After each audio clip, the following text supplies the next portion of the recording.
பொதுச் செயலாளர் ஆதவ் அர்ஜுனாவுடைய கருத்து கூட்டணிக்குள்ள சலசலப்பு ஏற்படுத்திருக்கு, சர்ச்சை ஏற்படுத்திருக்கு. உங்களுடைய கருத்து இது வரைக்கும் தெரிவிக்காமே அமைதியாக இருக்கீங்க. அவருடைய கருத்தை நீங்கள் எப்படி பார்க்குறீங்க? ஆதவ் அர்ஜுனாவுடைய கருத்தை திமுக மற்றும் விசிக ஆகிய இரண்டு கூட்டணி கட்சிகளுக்கு இடையில் எந்த சலசலப்பும் இல்லை, விரிசலும் இல்லை. அப்படி விரிசல் உருவாகுவதற்கு வாய்ப்பும் இல்லை. என்னுடைய ஊடக பக்கத்தில் பதிவான ஒரு சின்ன வீடியோ ஆட்சியிலும் பங்கு அதிகாரத்திலும் பங்கு என்ற கருத்தை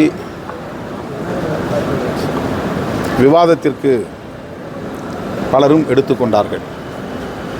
அந்த விவாதம் மேலும் மேலும் விவாதங்களுக்கு இடமளித்து விட்டது.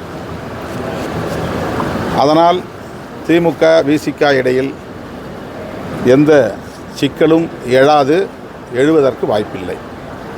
ஆதவ் அர்ஜுனா மீது நடவடிக்கை எடுக்கணும் அப்படின்னு சொல்லி ராசா ஒரு இது வச்சிருக்காரு. நீங்கள் நடவடிக்கை எடுப்பீங்க? கட்சியில் உள்ள முன்னணி தோழர்களோடு உட்கட்சி விவகாரங்களை கலந்து பேசிதான் எந்த முடிவும் எடுப்போம். உட்கட்சி விவகாரங்களை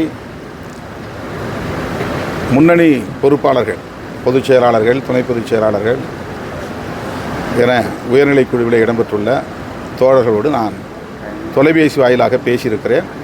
மீண்டும் நாங்கள் கலந்து பேசி அது தொடர்பான முடிவுகளை எடுப்போம்.